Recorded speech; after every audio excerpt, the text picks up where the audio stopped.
আমি প্রিফার করব সবাই জুমে ক্লাস করবেন, কারণ জুমে ক্লাস করলে আপনাদের সাথে আমার ইন্টারেকশন হয়। আর আমি যেহেতু প্র্যাকটিস করাই সবচেয়ে বেশি ক্লাসের মধ্যে জুম চ্যাটের মাধ্যমে, তো সেক্ষেত্রে আমি ফিডব্যাক দিতে সহজ হয়। হ্যাঁ, ধরেন আপনার এই ফেসবুক থেকে যখন আপনি করবেন তখন হচ্ছে গিয়ে কমেন্ট করলেন, কিন্তু আপনাকে আমি ডেকে পাচ্ছি না যে আপনার সেন্টেন্সটা আসলে কী বোঝাইতে চাইছেন, আপনার বোঝানোটা ঠিক আছে কিনা, ব্যাপারগুলো হচ্ছে এইটা। সো যাদের পসিবল হয় সবাই হচ্ছে ক্লাস করবেন জুমে। আচ্ছা, আমার পরিচয় দিয়ে শুরু করি। আমার নাম হচ্ছে হাবিব রহমান, অনেকেই হয়তো বা জানেন। আইবিএ থেকে মার্কেটিংয়ে এমবিএ করেছিলাম। বাংলাদেশ কৃষি ব্যাংকের সিনিয়র অফিসার হিসেবে মাত্র 1.5 মাসের মতন কাজ করেছি কৃষি ব্যাংকের সিনিয়র অফিসার, তারপরে রিজাইন করে চলে আসছি। চলে আসে পেছনের কারণ হচ্ছে আমার অন্টারপ্রিনার হওয়ার শখ বেশি, এই কারণে। যদিও এইটা না, এটা আমি পড়াইতে পারি বলে পড়াই। But at the same time I will be happy to let you know that আমি অ্যাট দ্য সেম টাইম আমি স্পিকিং ট্রেনারও ছিলাম। ইংলিশ এডুকেটে প্রায় 1.5 বছরের মতো ট্রেনিং করানোর অভিজ্ঞতা আছে। তো in this regard I will be able to help you to make you understand English speaking. Okay, তো আপনাকে স্পিকিংয়ের ক্ষেত্রে জিনিসগুলোও আপনাদেরকে বোঝাইতে মোটামুটি পারবো। সো এই অভিজ্ঞতা থেকে মূলত পড়াই। তাছাড়া বিভিন্ন কোচিং সেন্টারে কাজ করা হয়েছে, আইবি এর জন্য কোচিং করানো, তারপরে ব্যাংকের জন্য ইংলিশ পড়ানো, এরকম অভিজ্ঞতা আছে। এগুলো শেয়ার করে লাভ নেই, কারণ হচ্ছে মূল উদ্দেশ্য হচ্ছে আপনারা আমার কাছে শিখতে পারতেছেন না, সেটা হচ্ছে মেইন পয়েন্ট। ওকে, এবার আসে মূল আলোচনায়। মূল আলোচনা হচ্ছে পাশাপাশি বিসিএসও দিয়েছিলাম বলতেছি এই কারণে, কারণ 44 বিসিএসের ভাইবা প্রার্থী এখনও। আমার ভাইবা একেবারে শেষের দিকে পড়ার কারণে, সরকার পতনের কারণে বারবার পিছানোর কারণে ভাইবাও দিতে পারি নাই। যদিও বিসিএসেও আমার টার্গেট নাই, কিন্তু তারপরেও তখনকার সময় প্রিপারেশন নিয়ে দিছি শুধু জেনারেল ক্যাডারে। 45-এরও রিটেন দিয়েছিলাম, 45-ও রিটেন পাস করব। রিটেন পাস করা তো কোনো ম্যাটার না। যাই হোক, সো এই অভিজ্ঞতাগুলো আছে, এই দিক থেকে আপনাদেরকে আমি পড়াবো। আর তাছাড়া ইংলিশের যখন ছিলাম তখন স্পিকিং যেহেতু ট্রেনিং করাইতাম, আইএলসের স্পিকিং অংশটাও আমি দেখতাম, শুধু জেনারেল ইংলিশ স্পিকিংটা। ঠিক আছে, আইএলস দেওয়া হয় নাই, কারণ আইএলস প্রয়োজন হয় নাই, তবে প্ল্যান আছে হয়তো বা দিয়ে ফেলবো।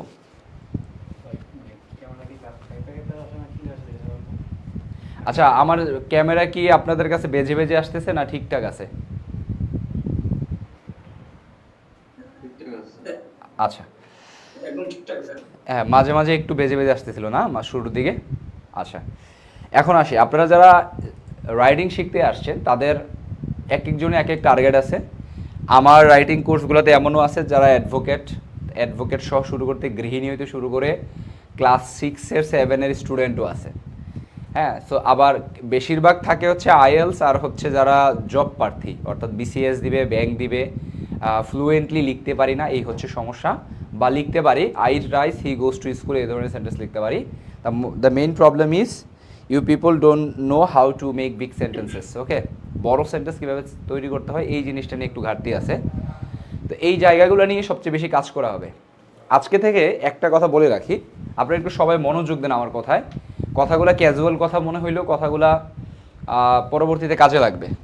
প্রথম কথা হচ্ছে, আপনারা অনেকেই পেজে কমেন্ট করেন আমার গ্রামারে দুর্বল, গ্রামার পড়ানো হবে কি না, নাম্বার 1। বা গ্রামার পারি না, বা আমি ইংলিশে একেবারে দুর্বল, আমার জন্য এই কোর্স কি না, এরকম ব্যাপার থাকে। এরকম এই জায়গায় আছেন আপনারা। আমার কোর্সে আমি গ্রামার পড়াই না। এখন তাহলে ইংলিশ লিখতে কি গ্রামার লাগে না? অবশ্যই লাগে। তবে আই অলওয়েজ প্রিফার যে মাতৃভাষা আমরা যেভাবে শিখি আমি ওইভাবেই শেখাতে পছন্দ করি। যেমন একটা স্যাম্পল দিয়ে শুরু করি। ধর আমি বললাম যে, জাস্ট ছোট্ট একটা এক্সাম্পল দিয়ে শুরু করি, আপনি একটু ফোকাস করেন, তো ক্লাস অলরেডি শুরু হয়ে গেছে। ঠিক আছে, আমি বললাম যে I don't have enough money. আর আমার কথার মাঝখানে ছোট ছোট জিনিসপত্রগুলো একটু নোট করে রাখবেন। ঠিক আছে, আমি যখন আলোচনা করব ক্লাস 1 ক্লাস 2 করে নোট করে রাখবেন, সবসময় ক্লাসে অ্যাক্টিভ থাকবেন। আমি আপনাদেরকে বলছিলাম যে আপনাদেরকে পত্রিকার মতন ইংলিশ লেখা শেখাবো, এবং আমি এটা গ্যারান্টিও দিছি। এটার গ্যারান্টিতে উদ্দেশ্য হচ্ছে আমার আগের ব্যাচের অনেক স্টুডেন্ট আছেন যারা 0 থেকে করে বেশ ভালো বড় বড় সেন্টেন্স তৈরি করতে পারতেছে, কারণ কি তারা রেগুলার লাইভ ক্লাস করে। আচ্ছা, রেকর্ডিং স্টপ হয়ে গেল কেন? আচ্ছা, একটু খেয়াল করেন। আই ডোন্ট হ্যাভ ইনাফ মানি, আমার যথেষ্ট টাকা নাই, two purchase two purchase this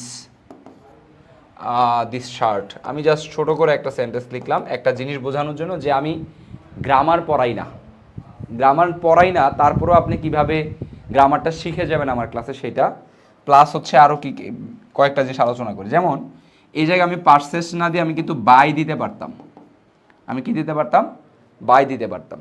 আচ্ছা, কিন্তু আমি একটু অ্যাডভান্স শব্দ পারচেজ ব্যবহার করছি। এরকম করে আপনাদেরকে কিভাবে অ্যাবাউট না দিয়ে রিগার্ডিং দেয়া যায়, রিগার্ডিং ব্যবহার করবেন বেশিরভাগ সময়ে, কিভাবে ইটিসি ব্যবহার না করে সো অন ব্যবহার করবেন, এরকম করে পুরো কোর্স। বুঝি নাই ভিডিওর সাথে।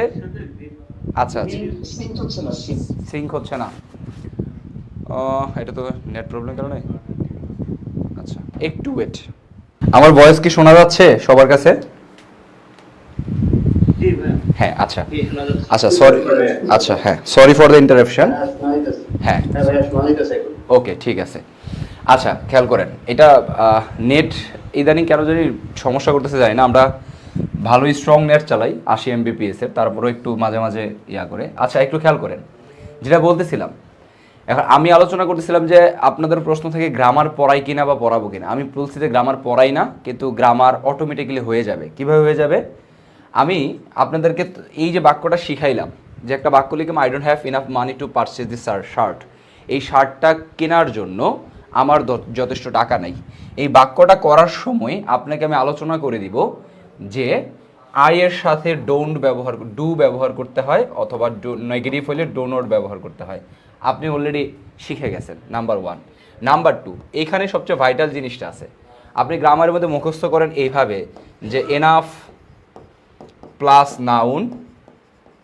নাউন আর অ্যাডজেক্টিভ প্লাস এনাফ। আপনি হচ্ছে এইভাবে মুখস্থ করেন, বাট এই জিনিসটা আমি সবচেয়ে বেশি হেট করি। কি দেখা যাচ্ছে না? আচ্ছা ওকে, আমি এই জিনিসটা সবচেয়ে বেশি হচ্ছে হেট করার পিছনে কারণটা হচ্ছে আপনারা ছোটোবেলা থেকেই আপনাদের বয়স বা আমাদের বয়স অনেকেরই দেখা গেছে 22-23 এরকম, 18-19, কিন্তু ছোটোবেলা থেকেই তো গ্রামার পড়ে আসতেছে। স্টিল আমরা ইংলিশ পারি না। কেন পারি না? এই কারণে এনাফ প্লাস নাউন শিখছেন এই কারণে। কিন্তু যদি আপনি এমনি শিখতেন যে ইনাফ মানি, অর্থাৎ আপনি যেটা লিখবেন যেটা বলবেন সেটাই যদি ডিরেক্ট শিখতেন, যেটাকে ডিরেক্ট মেথড বলা হয়। আমি কোনো থিওরিটিক্যাল কথা বলবো না, আমি আপনাকে অ্যাপোজিশন শেখাবো কিন্তু অ্যাপোজিশনের নাম বলবো না, আপনি অটোমেটিক্যালি শিখে যাবেন। বিভিন্ন জায়গায় বা বিভিন্ন ভিডিও বা বইয়ের মাধ্যমে আপনি মুখস্থ করেন অ্যাপোজিশন, ক্লজ, হ্যাঁ, তারপরে ধরেন আরও বিভিন্ন কিছু মুখস্থ করেন, যেই জিনিসগুলো আমি না পড়ায় আপনাকে ডিরেক্ট মেথডে ইংলিশটা শেখাই। আপনি যেটা বলবেন যেটা লিখবেন। যেমন আপনাকে আমি শেখাবো মানি এনাফ হবে না, কিছু বলছেন? আচ্ছা, আমি আপনাকে শেখাবো মানি এনাফ লিখা যাবে না।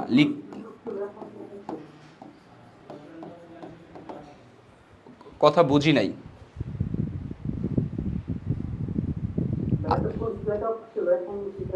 আচ্ছা আচ্ছা ওকে। আচ্ছা না, নেটওয়ার্ক সবসময় যে আমার কাছে সমস্যার কারণে আটকে থাকবে ব্যাপারটা এমন না। আমাদের নেটওয়ার্ক যথেষ্ট স্ট্রং আছে, যেটা বললাম 80 MBPS লাইভ ক্লাসের জন্য কোথাও খুব বেশি চালায় না, 40 MBPS যথেষ্ট থাকে। আপনাদের এন থেকেও যদি নেটওয়ার্কের সমস্যা থাকে মাঝে মাঝে বেজে যাবে। সো প্যারা খাওয়ার কিছু নেই, ক্লাস কন্টিনিউ করতে থাকেন। যেটা হবে যে আপনার এটা তো আর বীজগণিতের সূত্র না যে কোনো একটা মিস করে আসলে পরেরটা বুঝবেন না, এমন না। তবে ক্লাস সবসময় লাইভ ক্লাসের পাশাপাশি আরেকবার রেকর্ডটা করবেন, করে প্র্যাকটিস করবেন। আসেন যেটা বলতেছিলাম, আমি আপনাকে শেখাবো মানি এনাফ হবে না, ইনাফ মানি হবে, ইনাফ ফ্রেন্ড হবে, enough furniture, enough suggestion, enough idea. খেয়াল করেন, তাহলে আপনি অটোমেটিক্যালি যখন লেখা লাগবে যে আসলে আমার কাছে তো এই ব্যাপারে যথেষ্ট আইডিয়া নাই, তুই চেষ্টা কর, I don't have enough idea. আপনার এটা বলবেন না I don't have idea enough, I don't have idea enough হয় না, হবে হচ্ছে ইনাফ আইডিয়া। ব্যাপারটা হচ্ছে এইটা। তাহলে আমরা কি বললাম? Enough money, enough idea. আমি আপনার কাছ থেকে যথেষ্ট সাজেশন পাইছি, I have got enough suggestions from you. Enough suggestion, আমি কিন্তু সাজেশন ইনাফ বলি নাই। আবার আমি বললাম যে এই সিলিংটা টাচ করার জন্য সে যথেষ্ট লম্বা, he is tall enough to touch the ceiling. দেখেন আমি কিন্তু ইনাফ টল বলি নাই, আমি কি বলছি? টল এনাফ বলছি, nice enough, beautiful enough, imaging enough, eminent enough, এগুলো সব অ্যাডজেক্টিভ। ঠিক আছে, তো আমি আপনাকে এটা সব অ্যাডজেক্টিভ আগে বসবে, বসবে, এটা হয়তো একবার বলে দিব, যেমন একবার বলে দিছি এনাফের পরে নাউন বসাইতে হয়, কিন্তু আপনাকে যদি আমি গ্রামারের জন্য আলাদা ক্লাস রাখতাম, সেশন রাখতাম, আপনার মাথায় সবসময় গ্রামার কাজ করতো।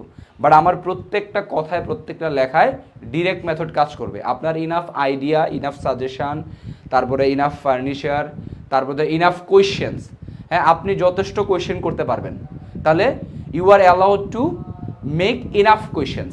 ফর এক্সাম্পল দেখেন, আমি একটু বলছি যে আমার ক্লাসে আপনি কোয়েশ্চেন যথেষ্ট কোয়েশ্চেন করতে পারবেন বা কোয়েশ্চেন করার জন্য আপনি অ্যালাউড, তাহলে আমি লিখছি ইউ আর অ্যালাউড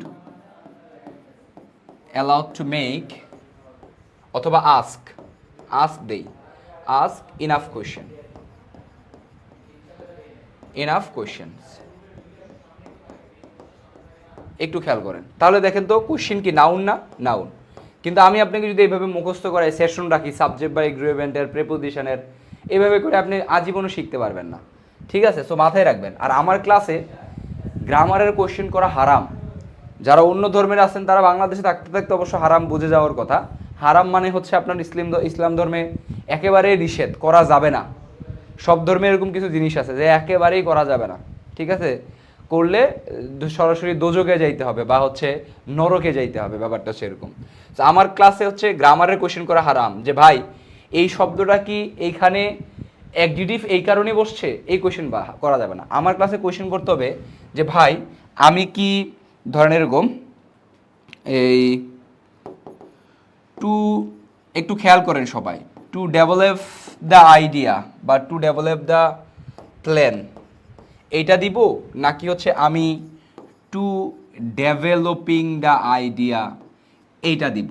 আপনার কোশ্চেন সবসময় থাকবে এই ধরনের, ভাই এইটা কি লেখা যাবে এইভাবে করে, কিন্তু ভাই এটা কি অ্যাডজেক্টিভ এই কারণে এটার পরে কি নাউনটা হয়েছে, এই ধরনের কোশ্চেন আমার ক্লাসে করা যাবে না।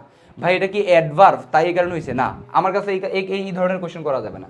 আমার ক্লাসে আপনি করতে পারবেন, ধরেন ভাই যে রেপিড, ধরেন আমি বললাম যে ভাই রেপিড সিলেক্ট, হ্যাঁ রেপিড সিলেক্ট এটা দিলাম, আপনি বলেন ভাই রেপিড সিলেক্ট, আপনি কোশ্চেন করলেন ভাই রেপিড সিলেক্ট কি দিতে পারবো? আমি বলবো না, পারবেন না। কেন পারবেন না? আপনাকে দিতে হবে রেপিডলি সিলেক্ট, অথবা আপনি দিতে পারবেন হচ্ছে রেপিড সিলেকশন। এটা কিন্তু আমরা জানি যে এটা নাউন আর এটা অ্যাডজেক্টিভ নাউনকে মডিফাই করে, আর এটা ভার্ভকে মডিফাই করে অ্যাডভার্ব। রেপিডলি দ্রুততার সাথে, আর রেপিড মানে দ্রুত, রেপিড সিলেকশন দ্রুত সিলেকশন, আর রেপিডলি সিলেক্ট দ্রুততার সাথে সিলেক্ট করা বোঝায়, ঠিক আছে? মানে যত স্পিড। শেষ করি কথাটা, আলোচনাটা শেষ করি। তো এইভাবে করে আপনার কোয়েশ্চেনের এখন থেকে ধরন থাকবে এরকম, ভাই আমি কি রেপিড সিলেক্ট দিব না রেপিডলি সিলেক্ট দিব, বুঝছেন ব্যাপারগুলা? এবং আপনি কি রেপিড সিলেকশন দিবেন না রেপিড সিলেক্টেড দিবেন বা কী দিবেন, কোয়েশ্চেনগুলো যেন এইভাবে করে হয়, তাইলে আমরা একেবারে ডিরেক্ট সিচুয়েশনে থাকবো, সিচুয়েশন বেস লেখালেখি শুরু করে দিব। হ্যাঁ কোয়েশ্চেনটা করেন। দুইটাই করতে পারবেন, ইনাফ কোয়েশ্চেন্স দুইটাই করতে পারবেন, সমস্যা নাই। এটা নিয়ে প্লুরাল বা সিঙ্গুলার নিয়ে সমস্যা নাই, ওকে? ইনাফ যদি এটা এমন হয়, আমি শেষ করি, যদি এটা কাউন্টেবল হয়, সেক্ষেত্রে কাউন্টেবল বলতে আমরা যেটা গুনতে পারি, সেক্ষেত্রে আপনি প্লুরাল ফর্মে বেশিরভাগ ব্যবহার করবেন, সমস্যা নাই। হ্যাঁ বেশিরভাগ সময় প্লুরাল ফর্মে ব্যবহার করবেন, এইটাই দরকার। আর আমি যেটা বললাম ইনাফ মানি, এটা তো আর কাউন্টেবল না। এখন কাউন্টেবল কোনটা আনকাউন্টেবল কোনটা এটাও দরকার নাই। এই যে একটু আগে একজন কোয়েশ্চেন করছেন যে ভাইয়া ইনাফ কোয়েশ্চেন হবে না কোয়েশ্চেন্স হবে, এই কোয়েশ্চেনটা আমার ভালো লাগছে। কিন্তু আপনি যদি বলতেন ভাই ইনাফের পরে কাউন্টেবল নাউন হবে নাকি আনকাউন্টেবল, বা কাউন্টেবল হলে কি প্লুরাল হবে, এই ধরনের কোয়েশ্চেন করা যাবে না। আমি যে গ্রামার পারি না ব্যাপারটা এমন না, অবশ্যই গ্রামার পারি, ঠিক আছে, কিন্তু আমি গ্রামার পড়াই না। এই জিনিসগুলো মাথায় রাখবেন। আসেন আজকে আমাদের যেহেতু আপনাদের প্রথম ক্লাস, তো এই ব্যাপারগুলো আপনাদেরকে সচেতন করে দিলাম যে সব সময় ডিরেক্ট মেথডটা ফলো করবেন। আমি হ্যাঁ বলেন।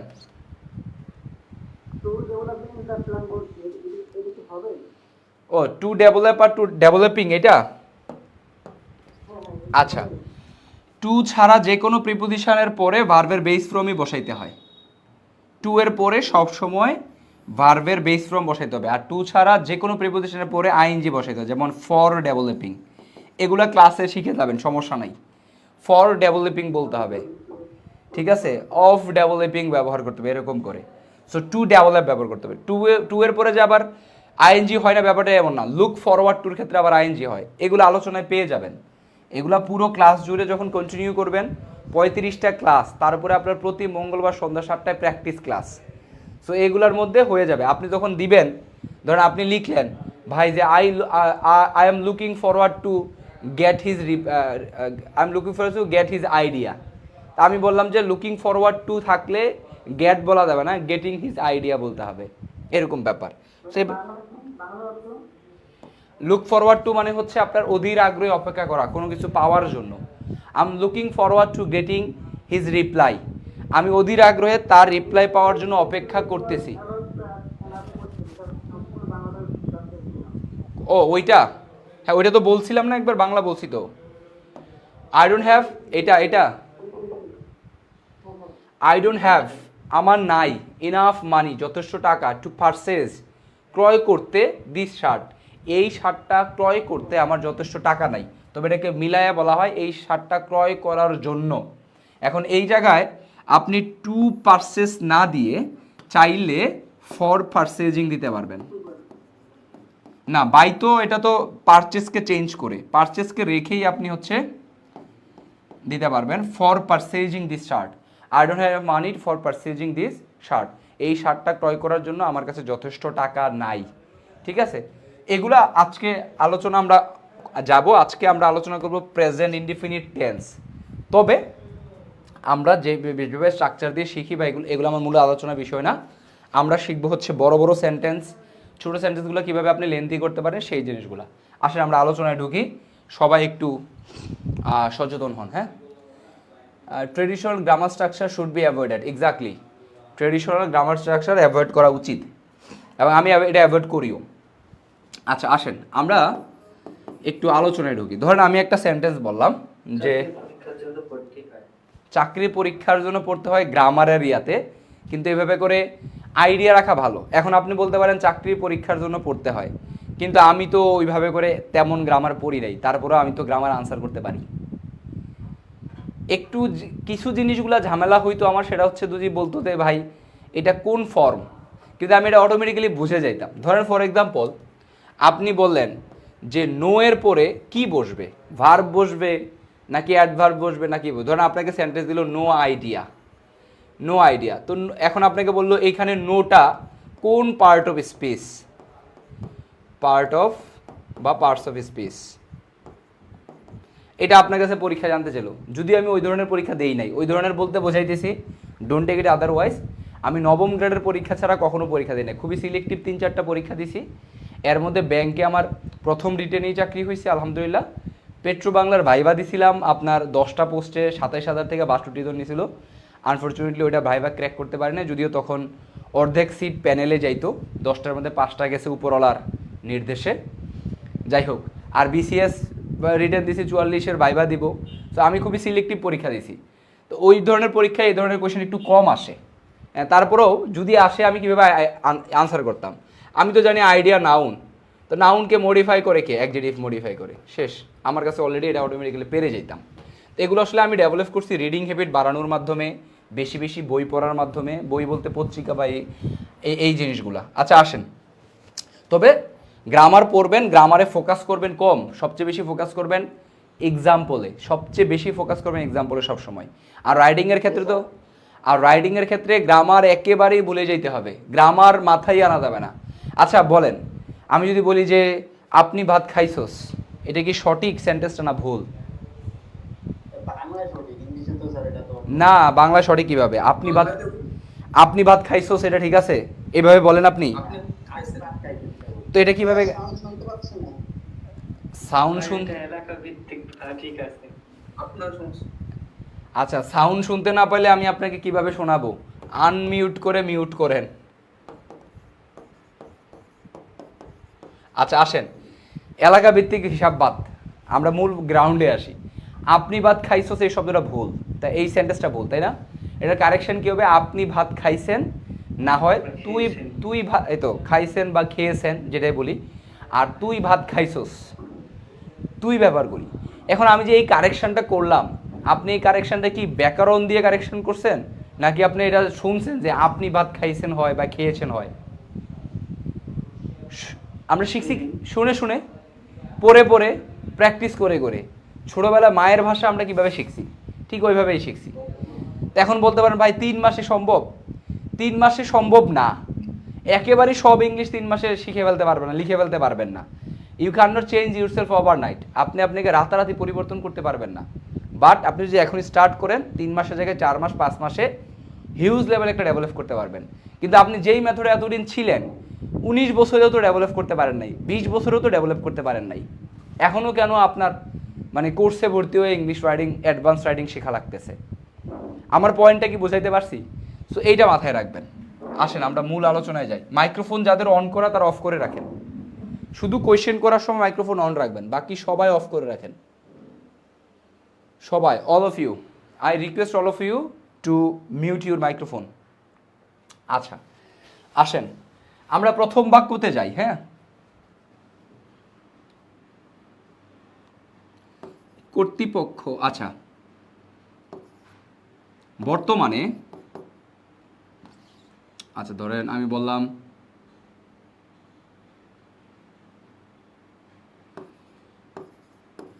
কর্তৃপক্ষ আইন প্রণয়ন করে।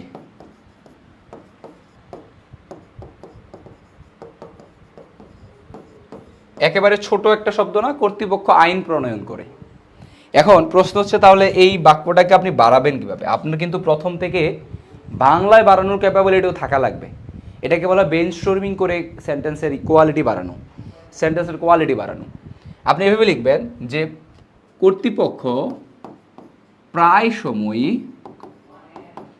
সময়ই দেশের মানুষের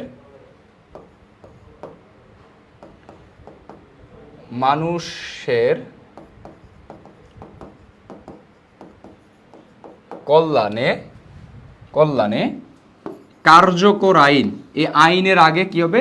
আমি একবারে পুরো সেন্টেন্সটা লিখবো, প্যারা খাওয়ার কিছু নাই। কার্যকর আইন প্রণয়ন করে। দেখেন আমি সেন্টেন্সটা কিন্তু বড় করে ফেলছি, প্রায় কথাটা লিখছি, দেশের মানুষের কল্যাণে লিখছি, ওকে। আর হচ্ছে আইনের বদলে বলছি কার্যকর আইন, যে কোনো আইন না, কার্যকর আইন। এবার পুরো বাক্যটা যদি আমি লিখি, বাংলায় লিখি আগে, কর্তৃপক্ষ, দেখবেন এটা একটা পুরো 1 লাইনের বেশি বাক্য হয়ে গেছে। আমরা বাংলা খাতায় বা ইংলিশে 1 লাইনে 5টা ওয়ার্ড লিখি। কর্তৃপক্ষ প্রায় সময়ই দেশের মানুষের কল্যাণে বা কল্যাণের কথা চিন্তা করে, এরকম বলতে পারি আমরা। তাহলে আরেকটু বাড়াইতে পারি, কল্যাণের কথা চিন্তা করে। তাহলে দেশের মানুষের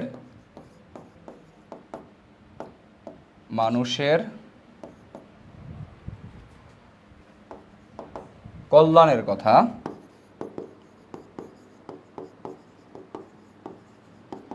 চিন্তা করে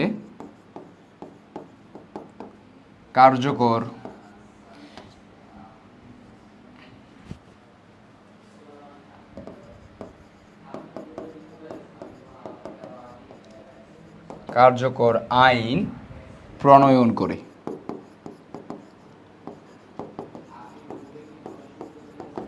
দেখেন অলরেডি বাক্যটা প্রায় 2 লাইনেরও বেশি। আমাদের খাতায়ও কিন্তু এটা 2 লাইনের বাক্য, এবং পত্রিকায় এই বাক্যগুলাই থাকে। আপনি যখন বাংলায় ট্রান্সলেট করবেন দেখবেন যে এই ধরনের বাক্যই থাকতেছে। তাহলে বাক্যটা আমি ছিল একেবারে ছোট, কর্তৃপক্ষ আইন প্রণয়ন করে, এটার সাথে কি লাগালাম? আইন সম্পর্কে একটা বিশেষণ দিছে, আইনটা কেমন? কার্যকর আইন। তাহলে আপনি যখন দেখবেন যে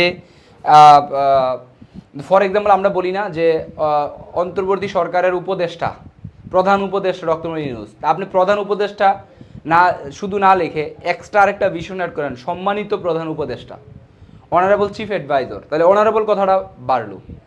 আমাদের ক্লাসের প্রফেসর এই বক্তব্য দিয়েছেন, বিখ্যাত প্রফেসর বা খ্যাতিমান প্রফেসর, ইমিনেন্ট, প্রমিনেন্ট, এই কথাগুলো আমরা অ্যাড করব। এগুলো আমরা সময়ে সময়ে শিখবো। আমরা যেহেতু আমাদের থিঙ্কিং প্রসেসটা বাংলায়, আগে আমরা বাংলা দিয়ে শুরু করলাম, একটা সময় দেখবেন যে অটোমেটিক্যালি ব্রেন থিঙ্কিং করতে পারতেছে ইংলিশে, ওকে। এটা আস্তে আস্তে হয়ে যাবে। তাহলে দেখেন এটা প্রায় 2 লাইনের বেশি একটা বাক্য, বড়, প্রায় 3-2.5 লাইনের কাছাকাছি। এই বাক্যটা আমরা এখন করব। এখন আসেন যে এখানে আরও বাড়াইতে পারবো, দেখেন আরেকটু পারবো। শুধু কর্তৃপক্ষ না লিখে আমি যদি সংশ্লিষ্ট কর্তৃপক্ষ লিখি, বাক্যটা আরেকটু বড় হয়। সংশ্লিষ্ট কর্তৃপক্ষ, সংশ্লিষ্ট কর্তৃপক্ষ প্রায় সময়ই দেশের মানুষের মনে 2বার লিখছি, দেশের মানুষের কল্যাণের কথা চিন্তা করে কার্যকর আইন প্রণয়ন করে। আমরা একটু আগে বলছিলাম আমরা প্রেজেন্ট ইনডিফিনিট টেন্স শিখব, আমরা কিন্তু প্রেজেন্ট ইনডিফিনিট টেন্সেই আসি। কিভাবে আসি এবার আসেন, একটু এই জিনিসগুলো মাথায় রাখতে হবে। প্রেজেন্ট ইনডিফিনিট অর্থাৎ বর্তমানকালে, প্রেজেন্ট ইনডিফিনিট নামটা মুখস্থ করার কোনো দরকার নাই। বর্তমানকালে সাধারণভাবে আমরা যেই কথাগুলো বলি সেই কথাগুলোই প্রেজেন্ট ইনডিফিনিটে পড়বে। প্রেজেন্ট ইনডিফিনিট দরকার নাই, সাধারণ যে কথাগুলো বলি এই কথাগুলার ভার্বটা কিভাবে লিখতে হয় এইটা যদি আপনি শিখতে পারেন তাইলে আপনার কাজ শেষ। একটু আসেন এই সেন্টেন্সটা করার আগে ওই আলোচনাটায় যাই। একটা জিনিস বলে রাখি, এখানে আপনারা অনেকেই আছেন বেসিক দুর্বল, অনেকেই আছেন মোটামুটি পারেন, কিন্তু আমার আলোচনা সবার উদ্দেশ্যে থাকে, তো কিছু কিছু জায়গায় বেসিক আলোচনা করতে হয়। একটু খেয়াল করেন বর্তমানকালের যে সাধারণ কথাগুলো এগুলো শেষ হয় কিভাবে সেই টোনটা আমরা বুঝবো। ওই টোনটা যখন আমার মাথায় কাজ করবে তখন আমার ভার্বটা কী ধরনের ভাবে ব্যবহার করতে হবে এটা আমি শিখবো এখন। তারপর আমি ওই সেন্টেন্সটাতে যাব। একটু খেয়াল করেন যে আমি বললাম বাস্তবায়ন করে, বাস্তবায়ন করে, দাবি করে, তারপরে হচ্ছে আমরা বলতে পারি আয়োজন করে,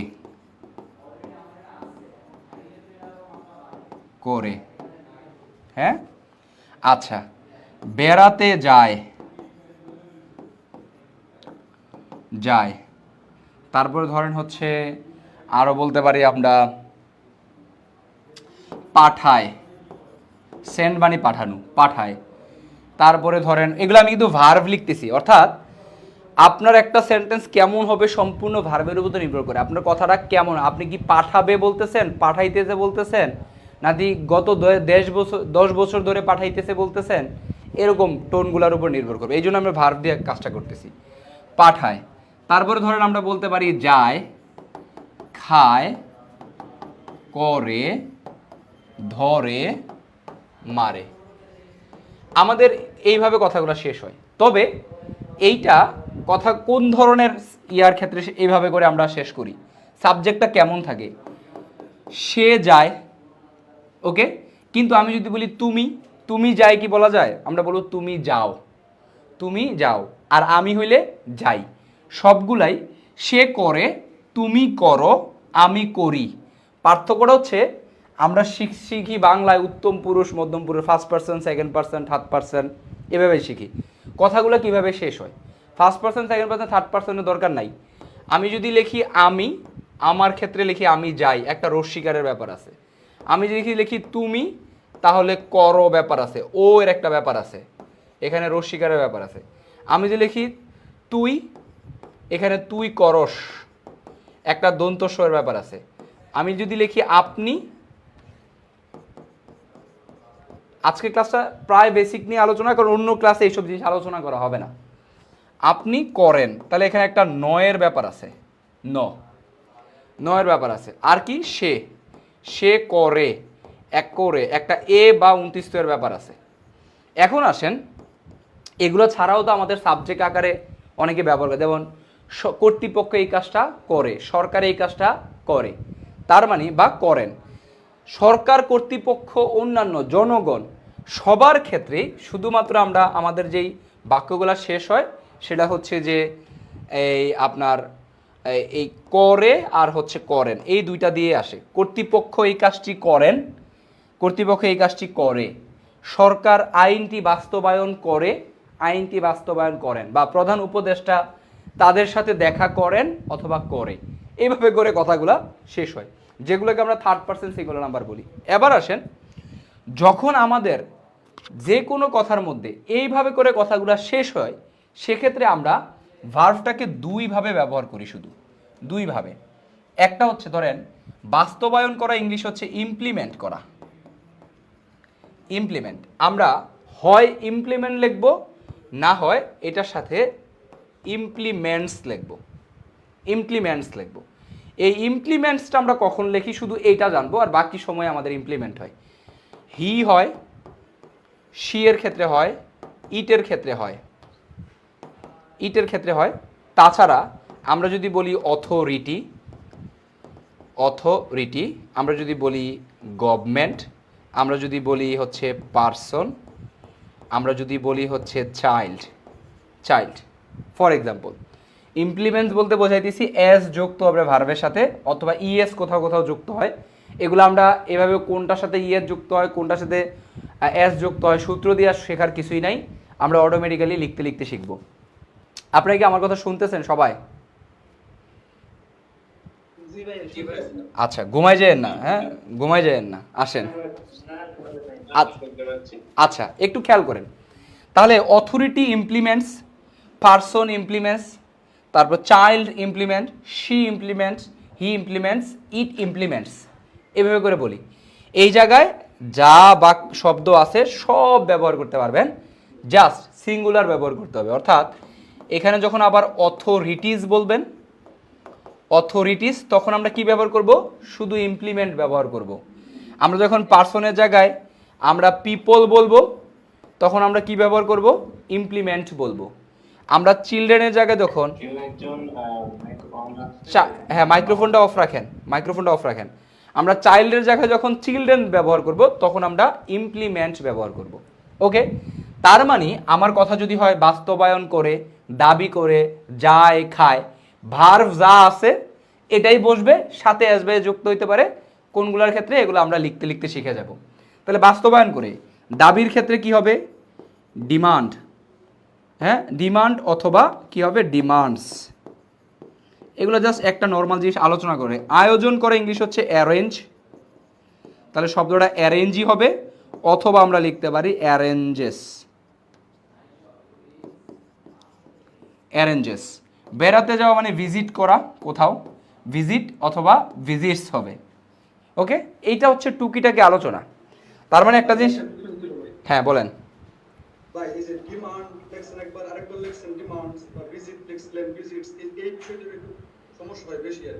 এই সমস্যাটা লিখতে লিখতে, এটা লিখতে লিখতে হয়ে যাবে। আমি আলোচনা করছি, ধরেন আমি যদি করতাম যে সরকার দাবি করে, তাহলে গভর্নমেন্ট ডিমান্ডস হবে, গভর্নমেন্ট সিঙ্গুলার। অথরিটি দাবি করে, অথরিটি ডিমান্ডস। ওকে, আমি যদি বলি অথরিটিস, কর্তৃপক্ষরা, তার মানে তখন হবে অথরিটিস ডিমান্ড, এস যুক্ত হবে না। এগুলো লিখতে লিখতে শিখে যাবেন। আমি জাস্ট এই বেসিকটা আলোচনা করা দরকার তাই আলোচনা করছি। আপনারা কিভাবে শিখেন আমি জানি। থার্ড পারসন সিঙ্গুলার হলে এস বাই এস হয় ভার্বের সাথে। আমি থার্ড পারসন সিঙ্গুলার না শিখাইয়ে আমি বলছি অথরিটি হইলে ডিমান্ডস হবে, আর অথরিটিস হইলে ডিমান্ড হবে। এটাই হচ্ছে আমার কথা। আমরা এইভাবে করেই শিখব। ও একটু খেয়াল করেন কি বললাম। আপনি যদি অথরিটি লিখেন, অথরিটি, তাহলে লিখবেন হচ্ছে ডিমান্ডস।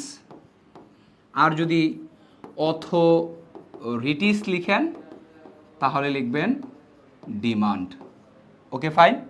তাহলে আমি যদি অথরিটি জায়গায় লিখলাম জো বাইডেন, তাহলে কি হবে? ডিমান্ড হবে না ডিমান্ডস হবে? ডিমান্ডস। যা নাম আছে পৃথিবীতে সবই এভাবে করে হবে, ডিমান্ডস, ইমপ্লিমেন্টস। ওকে, তারপর আরও কি কি দিছিলাম এখানে? ভার্ব, ভিজিটস হবে, অ্যারেঞ্জেস হবে, এরকম একটা ব্যাপার। আমরা আসি মূল বাক্যে। এবার আমরা বাক্য প্র্যাকটিস করা শুরু করব, তারপরে আস্তে আস্তে আপনি ব্যাপারগুলো ধরে ফেলতে পারবেন। একটা জিনিস খেয়াল করেন,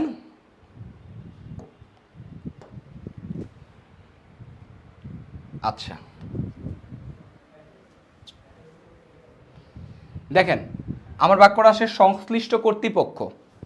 আমরা একটা কাজ করব যে সংশ্লিষ্ট কর্তৃপক্ষের ইংলিশ কি সেটা আগে জানতে হবে। ন্যাচারালি একটা জিনিস মাথায় রাখবেন, আমরা জানি একটা ভার্বের কয়টা ফর্ম থাকে? 3টা না? যেমন একেবারে ভেরি সিম্পল ব্যাপার, আমরা গো দিয়েই শুরু করি। গোর পরে আমরা কি ব্যবহার করি? ওয়েন্ট। আর কি ব্যবহার করি? গন ব্যবহার করি।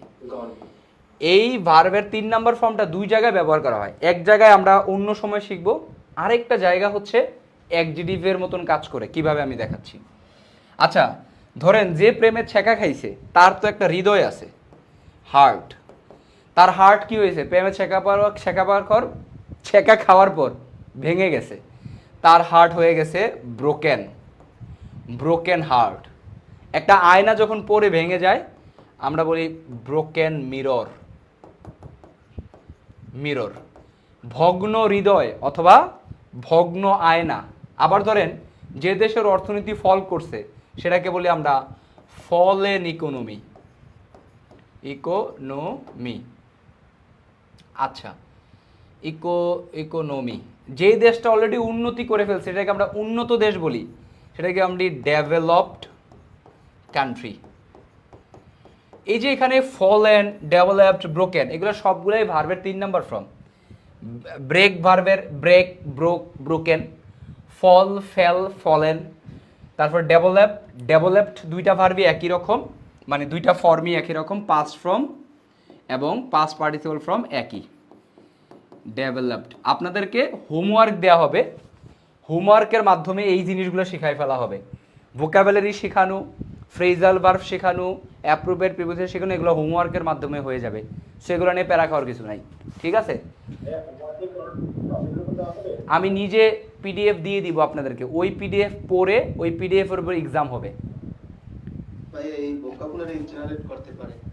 ভোকাবুলারি জেনারেট পড়বেন, পড়ার পরে করতে পারবেন। এই যে হোমওয়ার্ক দিব না, হোমওয়ার্ক আজকে রাতে পারবো না, কালকে আপলোড করে দিব। হোমওয়ার্ক পড়বেন, হোমওয়ার্কের পর দিন আপনাদেরকে পরীক্ষা নেওয়া হবে, তাইলে তো জেনারেট হয়ে যাবে, শিখতে শিখতে জেনারেট হয়ে যাবে। কন্টিনিউ করতে হবে, ঠিক আছে? হোমওয়ার্ক দিয়ে দিব, হোমওয়ার্কের মাধ্যমেই আপনার ভোকাবুলারি শেখানো, তারপরে অ্যাপ্রোপ্রিয়েট প্রিপোজিশন, ফ্রেজাল ভার্ব, যেগুলো আপনার লেখার মান বাড়ায়। যেমন আপনি বললেন যে গতকাল তার দাদু মারা গেছে, তার দাদু মারা গেছে। এখন আপনি গতকাল তার দাদু মারা গেছে, এটার জন্য আপনি লিখতেছেন ডাইড, কিন্তু আমি আপনাকে শিখাবো ফার্স্ট এওয়ে ব্যবহার করবেন, তাহলে লেখার মান। এই যে গার্ডিয়ান নিউজ পেপারে লিখবে হচ্ছে ফার্স্ট এওয়ে, ফার্স্ট এওয়ে, ঠিক আছে? এগুলো লেখে না, ডাইট কথাটা খুব একটা লেখে না, ফার্স্ট এওয়ে লেখে। আবার দেখেন, ধরেন আমি বললাম যে হচ্ছে কোনো কিছু সমাধান করা, ওরা লিখে হচ্ছে সমাধান করা অর্থে অ্যাড্রেস লিখে অথবা সর্ট আউট লিখে, সর্ট আউট। এই সব সময় আমি সবাইকে বলি একটা বেসিক কমন সেন্স থাকবে, আর বেসিক সবার যেন ইয়া থাকবে যে আমার মাইক্রোফোনটা যেন অন না থাকে, এই জিনিসটা।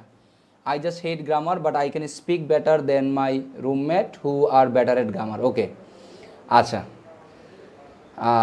Okay fine. আচ্ছা, রুমমেটের পরে হু আর হবে না, হু ইজ হবে। রুমমেটস হলে হু আর হইতো, এগুলো আমরা শিখে দেবো।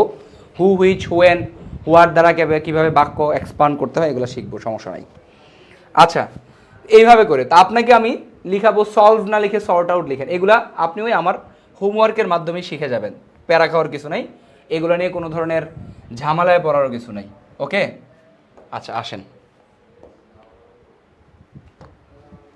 আমরা এখন ওই সেন্টেন্সে যাবো এবং সেখান থেকে আরও অনেক সেন্টেন্স, আমরা বেশ কিছু সেন্টেন্স প্র্যাকটিস করব। আজকে আপনাদেরকে চ্যাট বক্সে খুব একটা কিছু করতে দিব না, আমরা নেক্সট ক্লাস থেকে দিব। কারণ হচ্ছে এখন যদি করতে দেই আপনারা অনেক কিছুই মিস্টেক করবেন, অনেক কিছু বুঝবেন না, এই জিনিসগুলো হইতে পারে। আচ্ছা, আমরা যাই হচ্ছে এই কই যেন একটা সেন্টেন্স ছিল এই জায়গায়। সো এই জায়গায় ব্যাখ্যা করলাম যে ভার্বের 3 নাম্বার ফর্ম হইতে পারে। ঠিক এইভাবে সংশ্লিষ্ট কথাটার জন্য কনসার্ন শব্দটা ব্যবহার করতে হয়। কনসার্নড, যে নিয়োজিত, এটাতে এটা নিয়ে ভাবে, এরকম একজন ব্যক্তিকে কনসার্ন বলা হয়। তো ন্যাচারালি এইগুলা কিন্তু আগে ব্যবহার করা, যেমন ব্রোকেন মিরর বলছি, ব্রোকেন হার্ট বলছি, ফলেন ইকোনমি বলছি, এরকম, ঠিক আছে? তারপরে সলভ, আমরা অনেক সময় বলি যে দিস ইজ সলভড ইস্যু, অর্থাৎ এটা অলরেডি সলভড হয়ে গেছে এমন ইস্যুকে বলা হয় সলভড ইস্যু, সলভড ইস্যু। এইগুলো দেখেন আগে বসছে, কিন্তু অথরিটির ক্ষেত্রে শুধু এইটা একেবারে ফিক্স, সেটা এভাবে ব্যবহার করা হয়, অথরিটি কনসার্নড।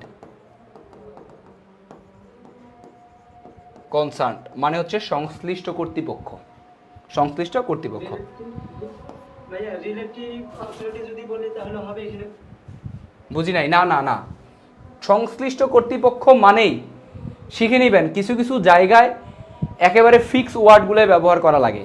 সংশ্লিষ্ট কর্তৃপক্ষ মানে আর কিছু করা লাগবে না, আপনি কি লিখবেন? অথরিটি কনসার্ন, আর কিছু না। যেমন ধরেন অর্থনৈতিক প্রবৃদ্ধি, এটার ক্ষেত্রে আমরা বলি ইকোনমিক গ্রোথ। এখন প্রবৃদ্ধি মানে বৃদ্ধি পাওয়া, তা আপনি ইকোনমিক ইনক্রিজ ব্যবহার করতে পারবেন না, ইকোনমিক গ্রোথই ব্যবহার করতে হবে। আমি কি বুঝাইতে পারছি? আচ্ছা আসেন, অথরিটি কনসার্ন আমরা এই জায়গায় একটা একটা করে লিখি, আপনাদেরকে বোঝাই। এই যে আমি লিখতেছি, এই স্লাইডটা আপনারা পেয়ে যাবেন, স্লাইডটা ড্রাইভের মাধ্যমে পেয়ে যাবেন। তারপরেও নিজেরা খাতায় কিছু জিনিস লিখে রাখবেন। আমি যে সংশ্লিষ্ট কর্তৃপক্ষ মানে অথরিটি কনসার্ন লিখছি, এগুলো লিখে রাখবেন।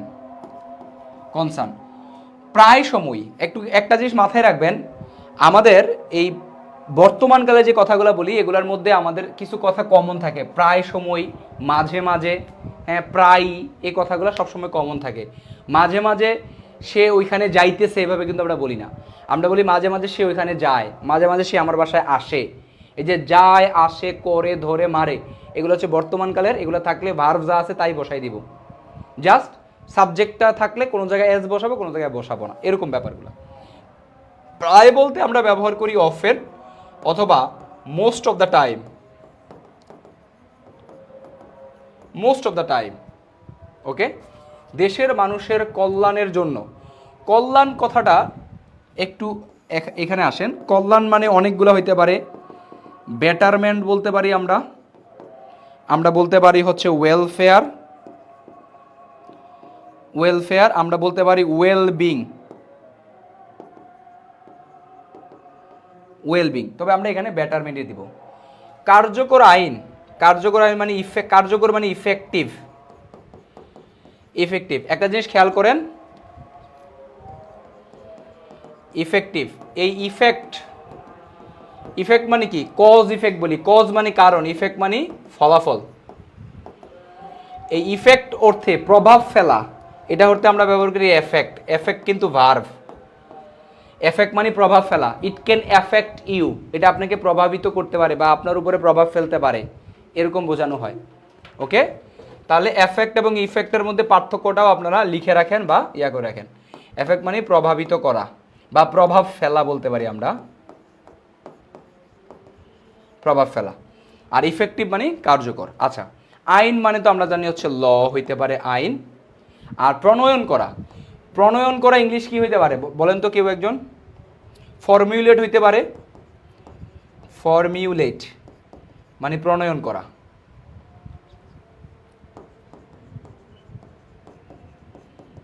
ফর্মিউলেট, ওকে। এবার আসলে আমরা পুরো বাক্যটা লিখব। আচ্ছা, এখন আপনারা অনেক সময় বাক্যের সাবজেক্টকে সেটা ঝামেলায় পড়েন। সব সময় সাবজেক্ট বের করার জন্য আপনারা কোয়েশ্চেন করবেন হচ্ছে ভার্ভকে। ভার্ভকে কোয়েশ্চেন করবেন। কি দ্বারা কোয়েশ্চেন করবেন একটু দেখা দিচ্ছি। আমি এগুলো আরেক উপরের স্লাইডে আছে, কিন্তু এটা ডাবল স্লাইড করছি, প্যারা খাওয়ার কিছু নাই। একটু দেখেন, আমাদের এখানে ভার্ভ কি? প্রণয়ন করে। বাংলা বাক্যে সবসময় ভার্ভ শেষেই থাকে, প্রণয়ন করে। এখন কে প্রণয়ন করে আমাকে বলেন তো, কে প্রণয়ন? সংশ্লিষ্ট কর্তৃপক্ষ, সংশ্লিষ্ট কর্তৃপক্ষ। তার মানে এটাই হচ্ছে আমাদের ভার্ভকে। কে, কি, কারা, কাদের, এগুলা দিয়ে প্রশ্ন করলে আপনি অটোমেটিক্যালি পেয়ে যাবেন। এই মাইক্রোফোন অফ রাখেন, যারটা অন করা। তাহলে আমাদের আসবে দ্য অথরিটি কনসার্নড।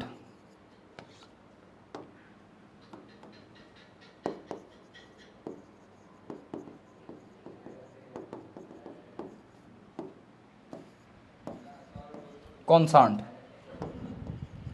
এখন একটু খেয়াল করেন, ভার্ব আসবে কি আমাদের? প্রণয়ন করে। অথরিটি কনসার্ন কি করে? প্রণয়ন করে। ফর্মিউলেট, ফর্মিউলেট। এখন এটা কি ফর্মিউলেট হবে? না, কারণ অথরিটি কনসার্ন সিঙ্গুলার, সো ফর্মিউলেটস, ফর্মিউলেটস। এখন কি ফর্মুলেট করে সেটা দেয়া লাগবে। যেমন আমি যদি বলি যে I will give you a pen, আমি তোমাকে কি দিব? একটা কলম দিব।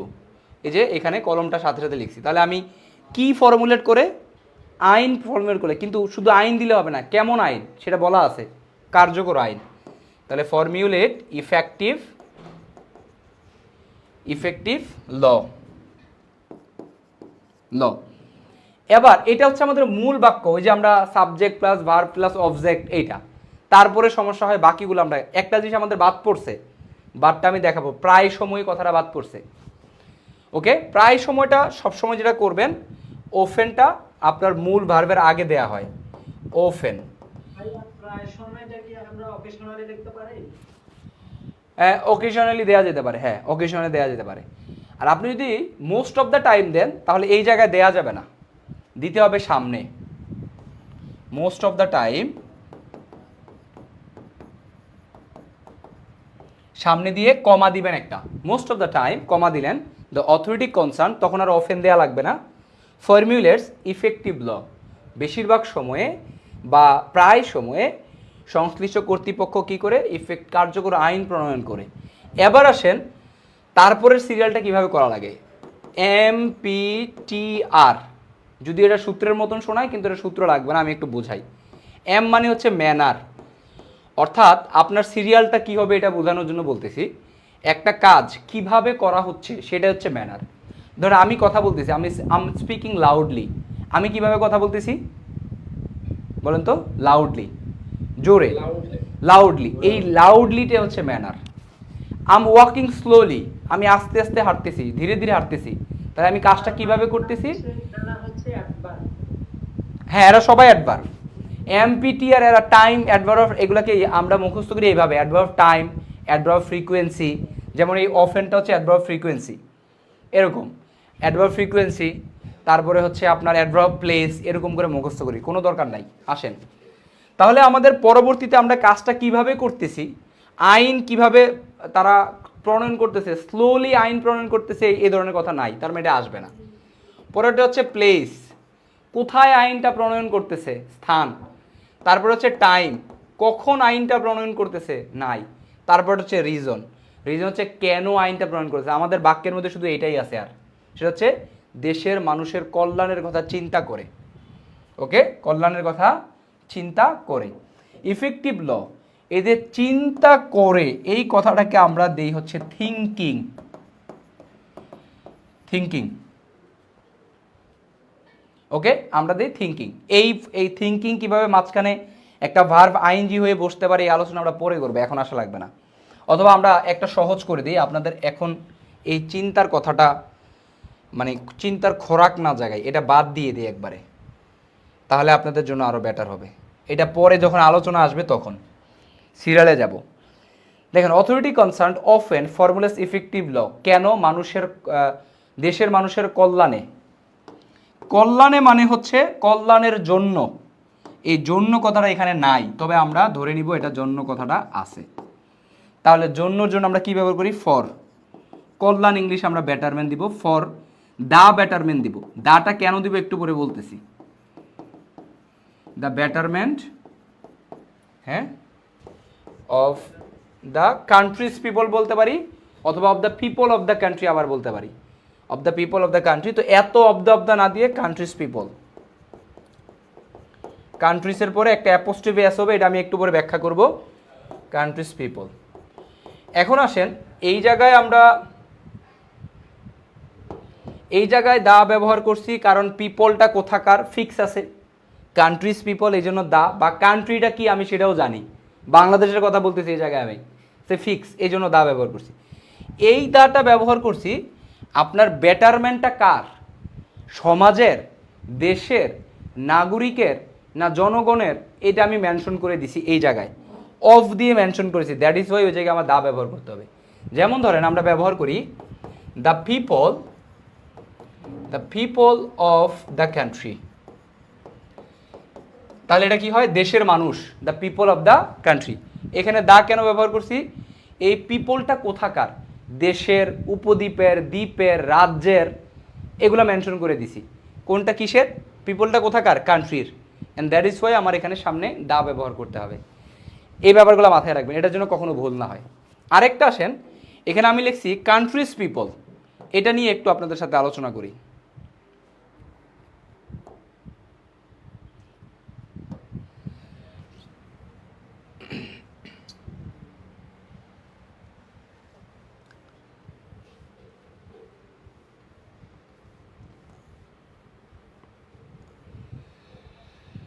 কনসার্ন অথরিটি কি দেওয়া যায় না? অথরিটি কনসার্ন বেশি ব্যবহার করা হয়। কনসার্ন অথরিটি কোনো কোনো জায়গায় মাঝে মাঝে ব্যবহার করতে দেখা গেছে, কিন্তু আপনি যত পত্র পত্রিকা পড়বেন অথরিটি কনসার্ন ব্যবহার করে। হ্যাঁ, কিন্তু কনসার্ন অথরিটি কনসার্নটি আমি বেশিরভাগ দেখছি। ঠিক আছে, এক দুই জায়গায় মাঝে মাঝে পাওয়া যায় কনসার্ন অথরিটি, কিন্তু সংশ্লিষ্ট কর্তৃপক্ষ বোঝাইতে অথরিটি কনসার্নটি ব্যবহার করে। ঠিক আছে, আচ্ছা আসেন, যেটা নিয়ে আলোচনা করতেছিলাম যে কান্ট্রিজ পিপল ব্যবহার করছি আমি। কান্ট্রিজ পিপল, আমরা দেশের মানুষ শব্দটা ছিল এখানে, এগুলো কিন্তু গ্রামার পড়াই ফেলতেছি, কিন্তু এগুলাই গ্রামার। এই র কথাটার জন্য দুইভাবে আমরা লিখতে পারি। ধরেন আমি বললাম আমার কলম, তাহলে আমি বলি ধরেন আমি বললাম হাবিবের কলম, দ্য পেন অফ হাবিব। এই যে হাবিবের একটা র আছে এখানে, এই র এর জন্য অফ ব্যবহার করছি, অফ হাবিব, হাবিবের কি পেন। আবার এখানে দা ব্যবহার করছি, এই দা ব্যবহার করতে কিন্তু ভোলা যাবে না, এটা মিস্টেক, বড় মিস্টেক। হাবিবের জন্য র ব্যবহার করছি। এটা ছাড়াও আমি চাইলে এভাবেও ব্যবহার করতে পারতাম, অ্যাপোস্ট্রফি দিয়ে, হাবিবস পেন, হাবিবের কলম। তাহলে দেশের মানুষ, the people of the countries people, দুইভাবে ব্যবহার করা যায়। ঠিক আছে, তবে এখানে একটা জিনিস মাথায় রাখবেন, ধর আমি বললাম যেই নামের শেষে বা যেই শব্দের সাথে আগে থেকে এস আছে, তখন আর অ্যাপোস্ট্রফির পরে এস দেওয়া লাগবে না। ধর আমি বললাম, দেখবেন আপনাদের ভার্সিটিতে বা কলেজে যে কোনো জায়গায় লেখা থাকবে এরকম যে টিচার্স রুম। দেখেন অ্যাপোস্ট্রফির পরে এইখানে এস আছে কিন্তু এখানে নাই, কারণ এই শব্দটা অটোমেটিক্যালি টিচার্স প্লুরাল ফর্মে ব্যবহার করা হয়েছে, টিচারদের প্লুরাল ফর্মে টিচার্স। তো এই যে একটা র লাগবে টিচার রায়ের পরে টিচারদের ব্যবহার করার জন্য, এটা অ্যাপোস্ট্রফি দিছে টিচার্স রুম। আর যদি বলতো যে টিচার্স রুম, সেক্ষেত্রে একজন টিচারের রুমের কথা বোঝাইতো। তো এই শব্দটার শেষে অটোমেটিক্যালি এস আছে। দেখবেন কারো কারো নামের শেষে অটোমেটিক্যালি এস আছে, যেমন ধরুন হইতে পারে আব্বাস।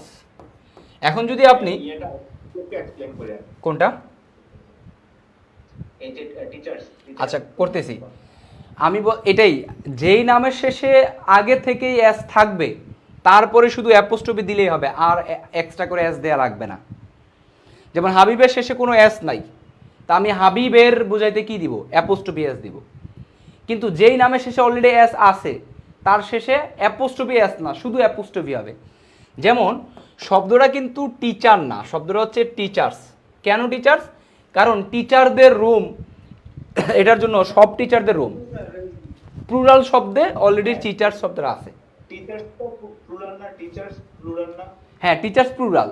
তো এই শব্দটা অলরেডি এর সাথে এস আছে না, এস তো যুক্ত আছে। আমি যদি প্লুরালি টিচার ব্যবহার করতে চাই, আমাকে এস যুক্ত করা লাগবে। এখন আমি যখন বললাম টিচারদের রুম, তখন একটা অ্যাপোস্ট্রফি দিয়ে রুম শব্দটা ব্যবহার করলে হবে। এটা নামের ক্ষেত্রে হইতে পারে, যেমন আব্বাসের কলম, শেষ করি আমি, আব্বাসের কলম। এখন আব্বাসের বোঝাতে আব্বাস লিখলাম, অ্যাপোস্ট্রফি এস দিলাম, পেন লিখলাম, এভাবে লেখা যাবে না। আব্বাসের শেষে অটোমেটিক্যালি এস আছে, তাহলে সেটা কি করতে হবে, এই এসটা আর লাগবে না, শুধু একটা অ্যাপোস্ট্রফি দিয়ে আব্বাস পেন, মানে আব্বাসের কলম। আমি কি বুঝাইতে পারছি? একটা প্রবলেম ফেস করতেছি, হ্যাঁ। এটা হলো আপনি যখন টিচার্স বলতেছি ওটা তো প্লুরাল, হ্যাঁ, আব্বাস তো সিঙ্গুলার। হোক সিঙ্গুলার প্লুরাল, আমার উদ্দেশ্য হচ্ছে শব্দটা, আমি ধরুন আমার উদ্দেশ্য আমি অনেকজন টিচারের রুমের কথা বলবো, অনেকদের কথারে, আমি তো এটাই বললাম, যদি আপনি র কথাটা বোঝাইতে চান সেটার জন্য অ্যাপোস্ট্রফি দিবেন, কিন্তু শব্দের মধ্যে যদি আগে থেকে এস থাকে, যেমন এটাই বললাম যে টিচার শব্দের মধ্যে নাই, কিন্তু আমি যদি অনেক টিচারকে বোঝাই, তাহলে আমি কি ব্যবহার করি, টিচার্স ব্যবহার করি। এখন অনেক টিচারের রুম, অনেক টিচারদের রুম বোঝাইতে তখন আর অ্যাপোস্ট্রফি লাগবে না, এস লাগবে না, অ্যাপোস্ট্রফিতে রুম দিলে। বিভক্তি যোগ করার জন্য এস দেওয়া লাগে। হ্যাঁ, এটাই। বিভক্তির যোগ করার জন্য এস দেওয়া লাগে। অলরেডি দেওয়া আছে, এজন্য আমি আর দিচ্ছি না, ওখানে অ্যাপোস্ট্রফি অনেকটা এরকম, এক্স্যাক্টলি অনেকটা এরকম, ওইভাবে শেখার দরকারও নাই, বিভক্তি বিভক্তি সবার শেখার দরকার নাই। আচ্ছা আসেন, তো এরকম ধরেন রাষ্ট্রপতির ভবন, একটা জিনিস মাথায় রাখবেন, সবসময় কিন্তু র এর জন্য অ্যাপোস্ট্রফি হবে এমন না। কিছু কিছু জিনিস একেবারে স্বভাবতই যা ইচ্ছা যা আছে তাই বসে। আমি বললাম যে ফর এক্সাম্পল বায়োলজির শিক্ষক বা পদার্থবিজ্ঞানের শিক্ষক, একটু খেয়াল করেন তো, পদার্থ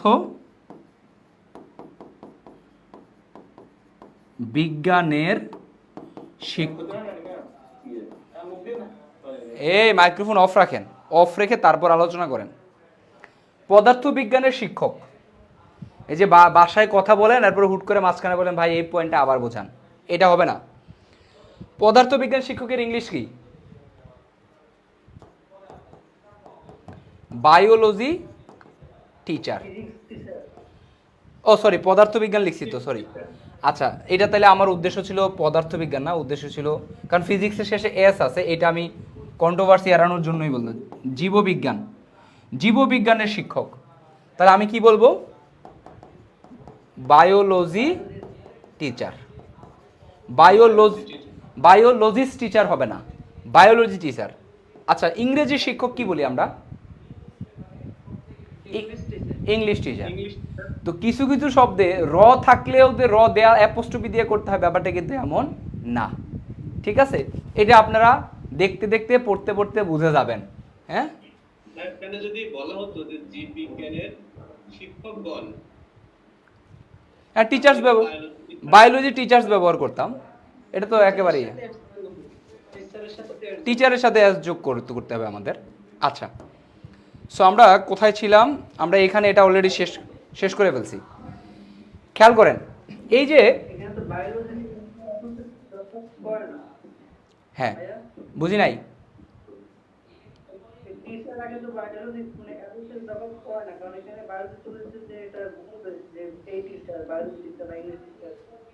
হ্যাঁ বায়োলজির পরে অ্যাস যুক্ত হবে না। আচ্ছা, একটু খেয়াল করেন আপনাদের কোয়েশ্চেনগুলো কী ধরনের কোয়েশ্চেন হতে পারে আমি একটু বলি। আপনি বলতে পারেন ভাই এখানে কি আমি for the better of the countries people এভাবে ব্যবহার করতে পারবো কিনা? না, পারবেন না। ফর দ্য বেটারমেন্ট ব্যবহার করতে হবে। এখন এটার ব্যাখ্যাও আছে। ব্যাখ্যা হচ্ছে আর্টিকেলের পরে তো আমরা সবসময় কী ব্যবহার করি? নাউন ব্যবহার করি। ওইসব ব্যাখ্যা দেওয়ার দরকার নেই। আমি জাস্ট আপনাদের কাছে কোয়েশ্চেন এক্সপেক্ট করবো, ভাই আমি তো এখানে ফর দ্য বেটার দিতে চাই, দিতে পারবো? না, পারবে না, ফর দ্য বেটারমেন্ট লাগবে। তারপর আপনি বলবেন যে ডেভেলপমেন্টাল অথরিটি, ডেভেলপমেন্টাল অথরিটি দেওয়া লাগে না, ডেভেলপমেন্ট অথরিটি। বুঝেন ব্যাপারটা? ঠিক আছে, তো এরকম ব্যাপারগুলা কোয়েশ্চেনগুলো যেন আপনাদের এই ধরনের হয়। আসেন আমরা যাই হচ্ছে আরেকটা বাক্যে।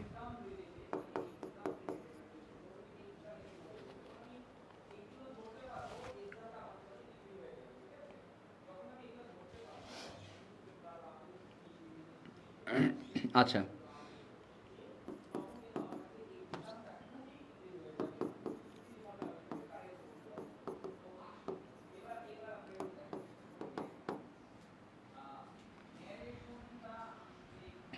শিক্ষার্থীরা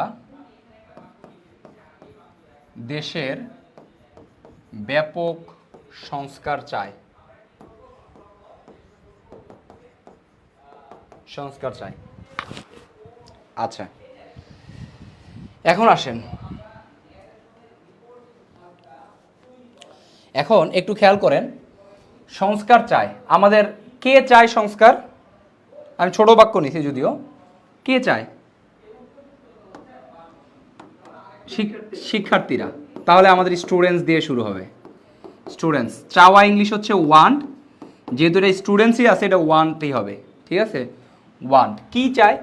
ব্যাপক সংস্কার। ব্যাপক মানে হচ্ছে হিউজ, ম্যাসিভ, ম্যাসিভ এগুলো বলতে পারি। ওয়ান্ট কি চায়? ম্যাসিভ চায়। ম্যাসিভ কি চায়? সংস্কার, রিফরমেশন।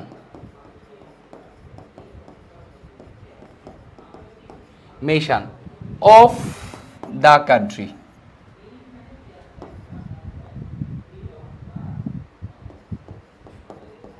কান্ট্রি, দেশের কি চায়? ব্যাপক সংস্কার চায়। স্টুডেন্টস ওয়ান্ট, বুঝি নাই। শুধু রিফর্ম দিলে সমস্যা হবে, ম্যাসিভ রিফর্ম না, সমস্যা হবে না, রিফর্ম দিলেও হবে। রিফর্ম মানেও সংস্কার। রিফর্ম একই সাথে ভার্ব, একই সাথে নাউন হিসেবে দুইভাবে হয়। Massive reformation of the country. ওয়ানটা হচ্ছে ফিল লাইকের মধ্যে পার্থক্য কি? ফিল লাইকও দেখলাম অনেক জায়গায় হচ্ছে যে ওয়ান হিসেবে ব্যবহার হয়, মানে চাওয়া, connection চাওয়া। এইখানে এই ফিল লাইক হবে না, এই চাওয়া মানে হচ্ছে এক্সপেক্ট করা, আর ফিল লাইক মানে ওই চাওয়া হচ্ছে অনুভব করা। এটা হচ্ছে এই চাওয়া মানে হচ্ছে এক্সপেক্ট। ও আপনাদের একটা কথা বলতে ভুলে গেছি, যে কি বললো সেটার চেয়ে কি বুঝাইলো সেটা ইম্পর্টেন্ট। এটার মধ্যে এক্সপেক্ট, ওয়ান্টের জায়গায় আমরা এখানে এক্সপেক্ট দিতে পারতাম।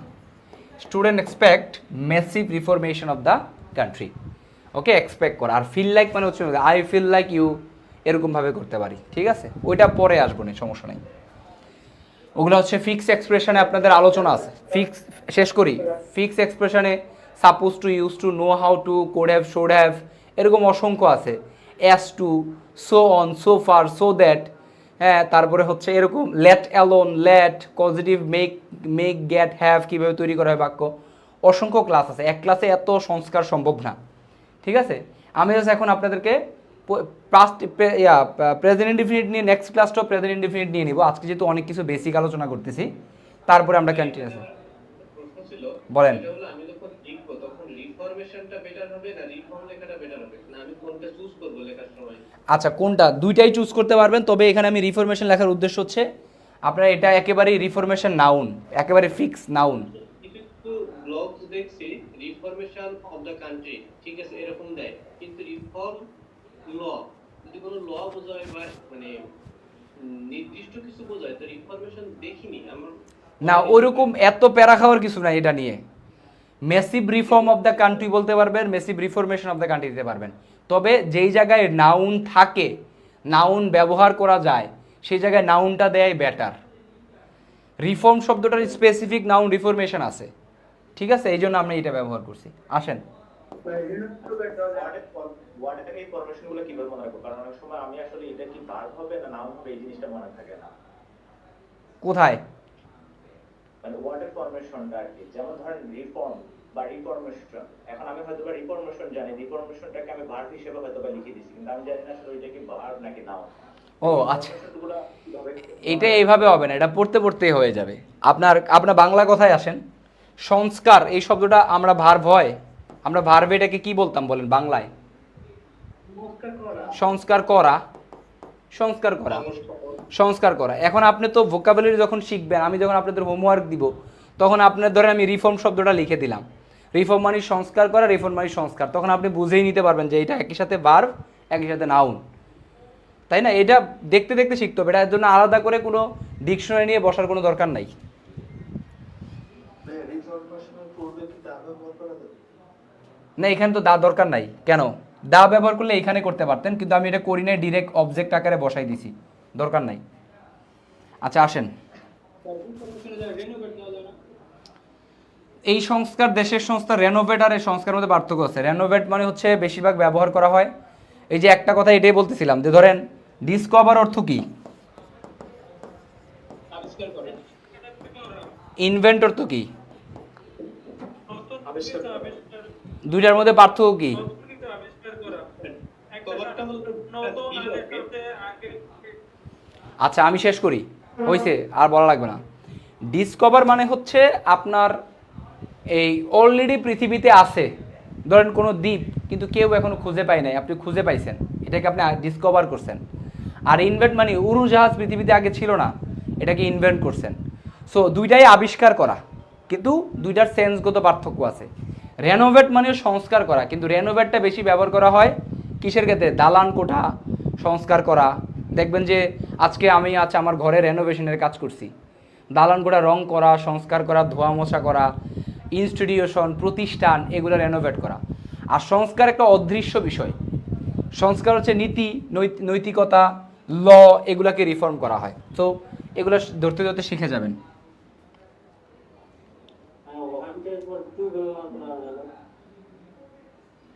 না কেন? আচ্ছা ধরেন আপনি একটা আমার কাছে একটা গিফট চান, আপনি কি বলবেন? আই ওয়ান্ট টু গিফট, না আই ওয়ান্ট আ গিফট? যিনি কোয়েশ্চেনটা করছেন, আই ওয়ান্ট আ গিফট, আমি আপনার কাছ থেকে একটা গিফট চাই, I want you a gift, এটা এভাবে বলতে হয়। তা আমি কি বলছি? I want you to gift, to a gift, এরকম কিছুই দেই নেই। তো ব্যাপারটা হচ্ছে আমি কি চাই, আমি মেসিভ রিফরমেশন চাই, আই ওয়ান্ট মেসিভ রিফরমেশন। আবার টু কেন আসবে এখানে? আচ্ছা আসেন,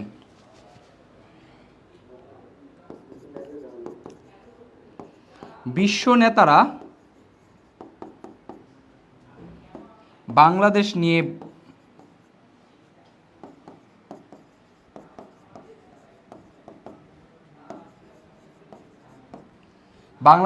ভাবে। আমি ছোট ছোট এখন বাক্য নিতেছি, কিছু বড় বাক্য সম্পর্কিত ছোট ছোট বাক্য, আস্তে আস্তে আমরা বড়তে যাব, একদিনে অনেক এত কিছু সম্ভব না। বিশ্ব নেতারা ইংলিশ কি? World leader. All leaders think about Bangladesh.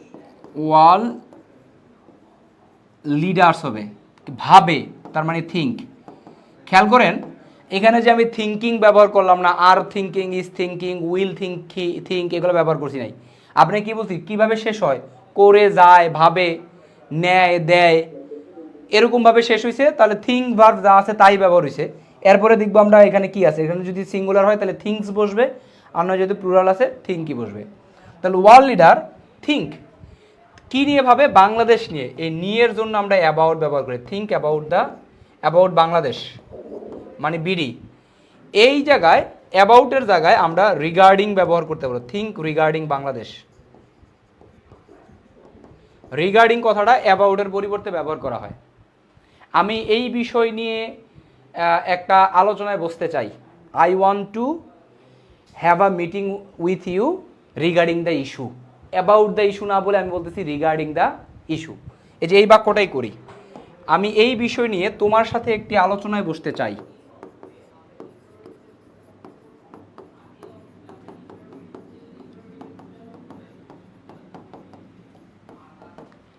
ভাই পূর্বের বাক্যটাই about the Bangladesh in the other way. দরকার নাই, বাংলাদেশ তো একটা কান্ট্রি, এটাকে দা দেয়ার তো দেয় না। আপনি আর্টিকেলে দেখবেন যে দা কোনগুলাতে দেয়, the United states, the United kingdom of America, Africa, United kingdom of কি যেন ব্যবহার করে এটা, দ্য ইউনাইটেড কিংডম, তো তারপরে দ্য ইউনাইটেড আরব আমিরাত, এগুলোকে দা ব্যবহার করা হয়। আচ্ছা, আমি এই বিষয়টি নিয়ে তোমার সাথে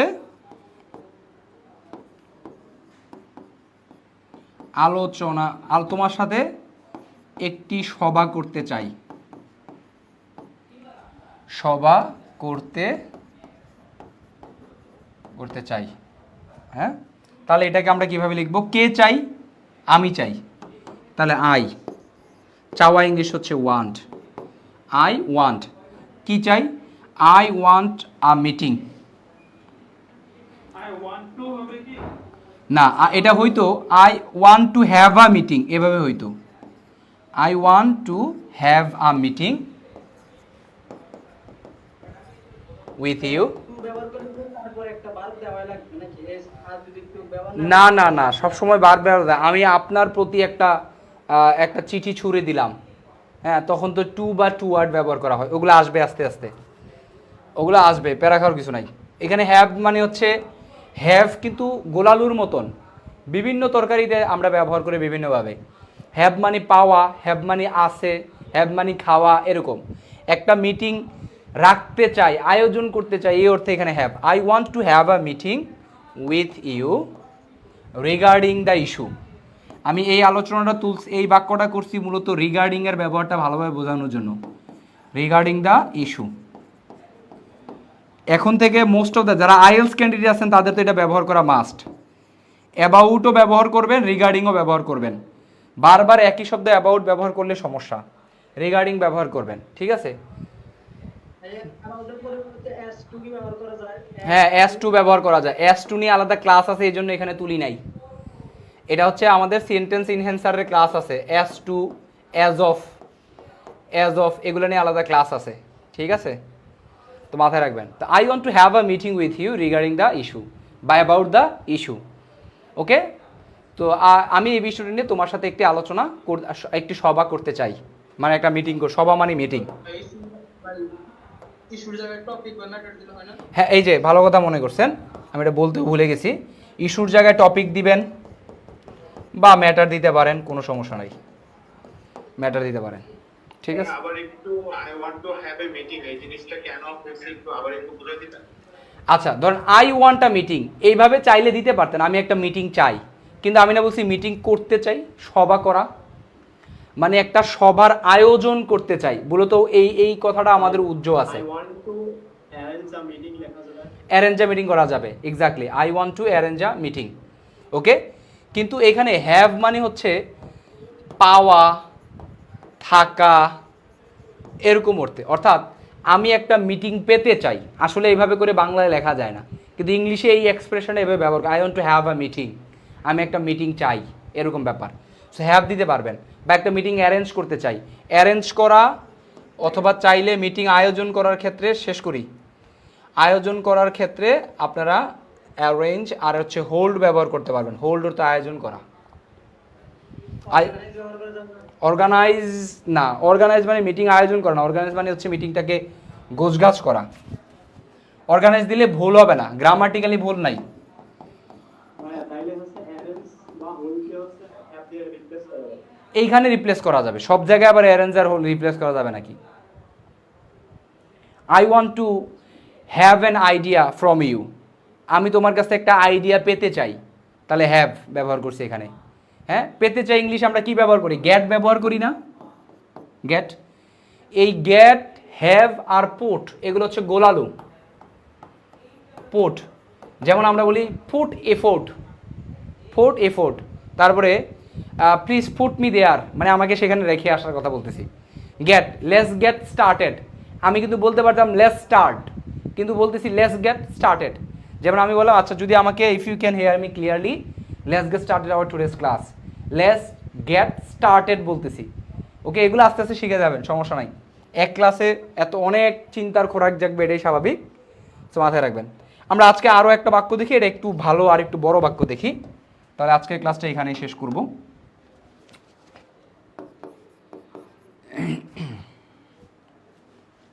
কি দেয়া যায়, ধরেন এই বিষয়টি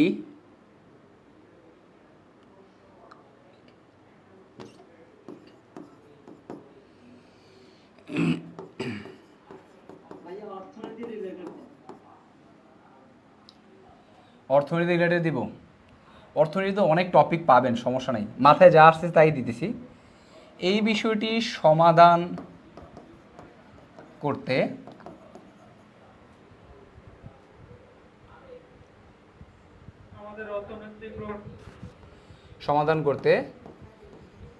আমাদের অর্থনৈতিকভাবে,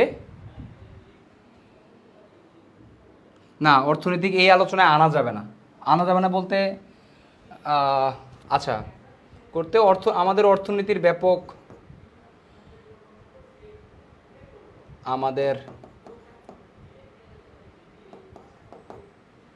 অর্থনীতিতে ব্যাপক প্রভাব পড়বে না, সমাধান করতে বলছি তো, আমাদের অবকাঠামোগত আমাদের অর্থনীতিকে অবকাঠামোগত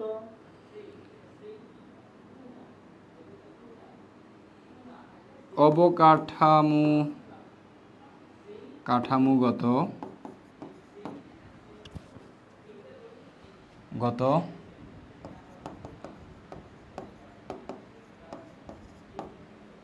উন্নয়নে নজর দিতে হবে। আমাকে লিখতে দেন। এই বিষয়টি সমাধান করতে আমাদের অবকাঠামোগত উন্নয়ন প্রকল্পগুলোর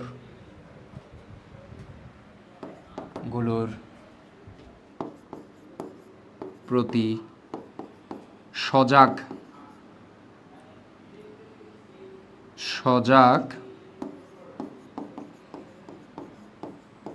দৃষ্টি রাখা দরকার। আপনারা যে বাক্য বলছেন সেই বাক্য আমি দিতে পারতাম, দেই না, এটা কারণে আমি ধারাবাহিকভাবে আলোচনা করব। যেমন ধর আমি যদি বলতাম যে সজাগ দৃষ্টি রাখতে হবে, তখন আমার বাক্যটা যেত হ্যাভ টু, হ্যাজ টু, তারপরে সজাগ দৃষ্টি রাখতে হয়, is to, am to, are to, ওইগুলো নিয়ে আপনাদের আলাদা ক্লাস আছে। তা আমি এই ক্লাসে এটা তুললে আবার এখন সব ব্যাখ্যা করা লাগবে। তো আমি জাস্ট বর্তমানেই থাকতে চাই। আপনারা যেই ধরনের বাক্য শিখতে চান, যা যা থিঙ্কিং করেন সবই শিখতে পারবেন, just you have to continue. আপনাকে কন্টিনিউ করে যেতে হবে, তাহলে দেখবেন পেয়ে যাবেন। আচ্ছা, এই বিষয়টি সমাধান করতে আমাদের অপরিণত উন্নয়ন আমাদের, তাহলে আমাদের প্রয়োজন এভাবে বলতে পারি, বা ইট ইজ নেসেসারি ফর আস, আমাদের জন্য এটা দরকার। যখন দরকার থাকবে কথাটা বা প্রয়োজন, হ্যাঁ এরকম, তখন আমরা ইট ইজ নেসেসারি দিয়ে বাক্য করতে পারবো। ইট ইজ নেসেসারি। পরের ক্লাসে আমরা দেয়ার ফোর ইট ইজ নিয়ে আলোচনা করব অবশ্যই, বিশেষ করে দেয়ার ফোর, তারপরে শুড নেগেটিভ ভার্ব এই টেন্সের, ওইটা পরের ক্লাসে আলোচনা করব। ইট ইজ নেসেসারি, নেসেসারি কাদের জন্য? আমাদের জন্য, আমাদের জন্য নেসেসারি প্রয়োজন, এইভাবে করতে পারি, অথবা উই নিড আমাদের প্রয়োজন, এভাবে করেও করতে পারি। ঠিক আছে, আমি উই নিড দিয়ে স্টার্ট করি ধরেন বাক্যটাকে।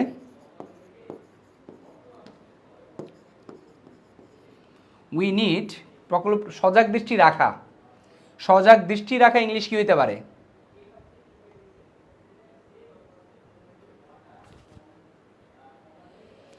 বলেন, দৃষ্টি রাখা ইংলিশ কিসা বলেন? সজাগ আমি বলতেছি, সমস্যা নাই।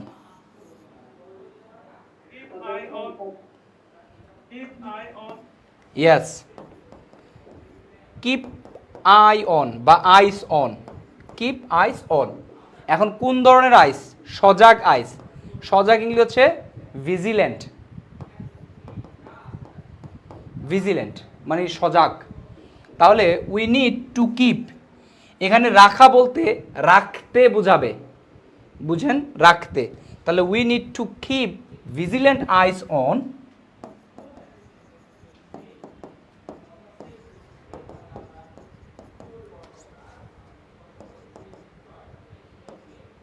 আইস অন। এখানে যে প্রতি আছে, এই প্রতিটা অন দিয়ে হয়ে গেছে। আইস অন কিসে? অবকাঠামো উন্নয়ন প্রকল্পগুলোতে। অন দ্য ডেভেলপমেন্ট প্রজেক্ট, উন্নয়নমূলক আর উন্নয়ন যা বলো, ডেভেলপমেন্ট প্রজেক্ট। অন দ্য অবকাঠামোগত উন্নয়ন, তার আমরা ডিরেক্ট আসি, ইনফ্রাস্ট্রাকচারাল ডেভেলপমেন্ট প্রজেক্ট, পুরোটা একসাথে আসি। অবকাঠামো মানে ইনফ্রাস্ট্রাকচার, আর অবকাঠামোগত ইনফ্রাস্ট্রাকচারাল, আর উন্নয়ন মানে ডেভেলপমেন্ট। ওকে, প্রকল্প মানে প্রজেক্ট। তাহলে অন দ্য ইনফ্রাস্ট্রাকচারাল ডেভেলপমেন্ট,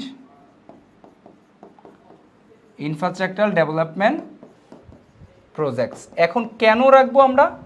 এই যে এই বিষয়টি সমাধান করতে, এটা চাইলে আমরা স্টার্টিংয়ে শুরু করে কমা দিয়ে লিখতে পারতাম, বা শেষেও লেখা যায়। তাহলে সমাধান করতে, টু সলভ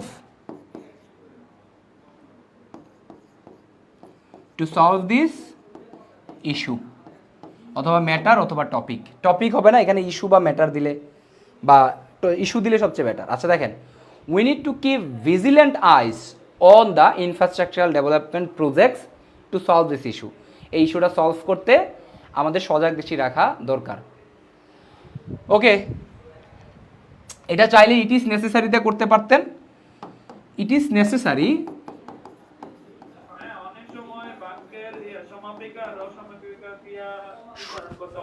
সমাপিকা অসমাপিকা ক্রিয়া কি আবার কি জিনিস?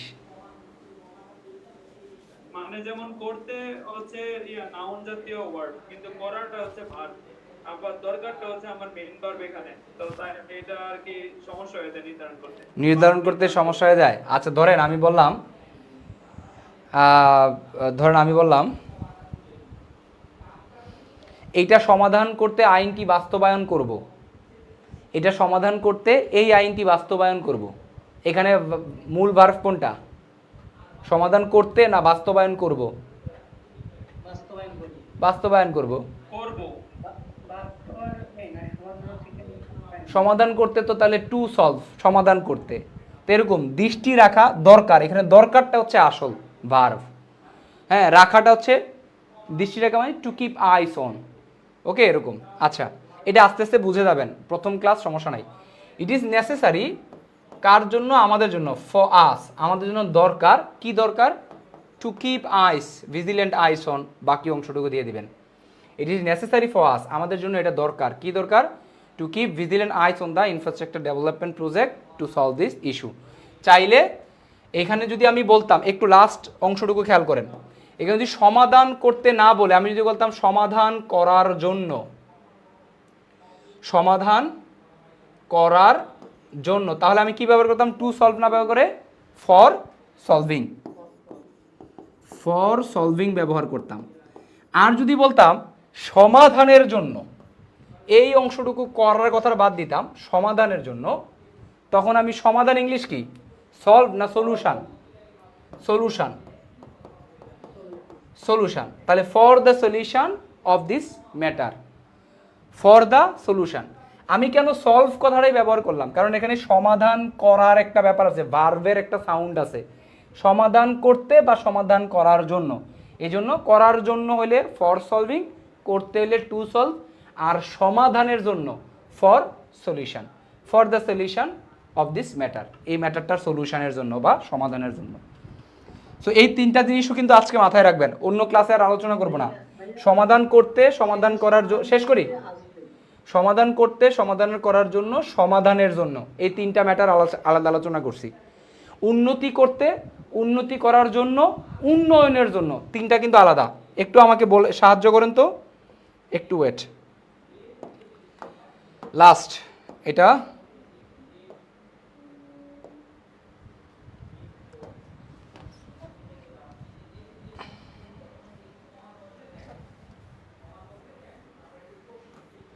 এই যে একটু আগে সজাগ দৃষ্টি রাখা, কিপ আইস অন, এটা কিন্তু একটা ফ্রেজ, মাথায় রাখবেন। আচ্ছা, যেটা বললাম উন্নতি করতে,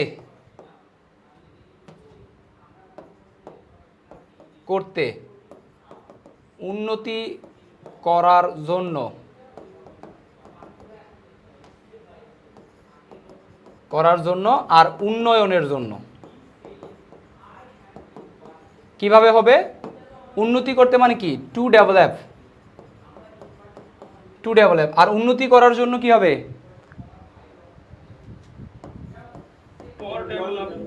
ফর ডেভেলপিং। আর উন্নয়ন করতে, উন্নয়ন মানে ডেভেলপমেন্ট, তাহলে ফর ডেভেলপমেন্ট বা ফর দা ডেভেলপমেন্ট। কারণ কিসের উন্নয়ন যদি মেনশন করা থাকে? For development. এই হচ্ছে কথার পার্থক্য, পার্থক্যের কারণে এইভাবে করে করতে হয়। ওকে, সো আজকের আলোচনা এইটুকুই থাকবে। পরবর্তী ক্লাসে ইনশাল্লাহ আপনাদেরকে আস্তে আস্তে প্রেজেন্ট টেন্স নেক্সট ক্লাসে আর একটু ভালোভাবে পড়বো। আমরা টেন্স পড়াবো মাত্র 7টা, টেন্স পড়াবো না, প্র্যাকটিস করাবো টেন্স দিয়ে। আমার ক্লাসের মূল উদ্দেশ্য। নেক্সট ক্লাস থেকে রেডি থাকবেন, চ্যাট বক্সে প্র্যাকটিস পার্ট। জিনিসটা কিন্তু উন্নয়নমূলক হইতো, তখন কি ডেভেলপমেন্টাল হইতো? উন্নয়নমূলক হইলে ডেভেলপমেন্টাল শব্দটা নাই। উন্নয়নমূলক হইলে ডেভেলপমেন্ট দিতে পারতেন, ডেভেলপমেন্টাল, হ্যাঁ ডেভেলপমেন্টাল আছে। উন্নয়নমূলক হলে ডেভেলপমেন্টাল দিতে পারবেন আপনি। আর উন্নয়ন প্রকল্প হলে কি হবে? উন্নয়ন প্রকল্প হলে ডেভেলপমেন্টাল প্রজেক্ট না, তাহলে কি হবে? Development project. ওকে, সো আজকে এই পর্যন্তই। ভাই আমার একটা কোশ্চেন ভাই, পিডিএফগুলো কোথায় দেওয়া হবে? পিডিএফগুলো দেওয়া হবে হচ্ছে আপনার ড্রাইভের মাধ্যমে। একটু ওয়েট করেন, কালকের মধ্যে সব সর্ট আউট হয়ে যাবে। হ্যাঁ বলেন, কোয়েশ্চেন বলেন, শেষ করেন দ্রুত। হ্যাঁ, মনে করেন যে হচ্ছে যে বাংলা ট্রান্সলেশন ছিল হচ্ছে যে ডেভেলপ করতে, তো ওখানে যদি আমি যদি ইংলিশ ট্রান্সলেশন করার সময় যদি আমি ওটা করার জন্য যদি ইউজ করি তাহলে কি সমস্যা হবে? কোনটা ডেভেলপ করতে কোনটা ব্যবহার করবেন? মানে ফর ফর ডেভেলপিং। বুঝছি আমি, ডেভেলপ করতে জায়গায় ফর ডেভেলপিং কোনো সমস্যা হবে না, কোনো সমস্যা হবে না। ঠিক আছে, বাই ডেভেলপমেন্টের জায়গায় ইমপ্রুভমেন্ট দিলে হবে না? না, ইমপ্রুভমেন্ট এই যে এই জায়গায় ওই যে ডিসকভার আর ইনভেন্ট আবিষ্কার করছি, ইমপ্রুভমেন্ট আর ডেভেলপমেন্টের মধ্যে পার্থক্য আছে। উন্নয়ন প্রকল্প, দেশের উন্নয়ন, এগুলোর ক্ষেত্রে ডেভেলপমেন্ট। আর ইমপ্রুভ ব্যাপারটা হচ্ছে উন্নতি করা, এটা আবার বিভিন্ন সেক্টরে উন্নতি করতেছে এরকম। আর এই উন্নতি আর সেই উন্নতি এক জিনিস না, এটা হচ্ছে প্রকল্পের ক্ষেত্রে, দেশের প্রকল্পের ক্ষেত্রে। আবার আপনার ইমপ্রুভ হলে আপনি উন্নতি করতেছেন, আপনি ইমপ্রুভ করতেছেন, আপনি ডেভেলপ করতেছেন, দুইটাই হবে। আস্তে আস্তে শিখে দেবেন, সমস্যা নাই। আজকে প্রথম ক্লাস অনেক কোয়েশ্চেন, কিন্তু পরে দেখবেন যে কোয়েশ্চেন কমে গেছে নিজে থেকেই। শেষ।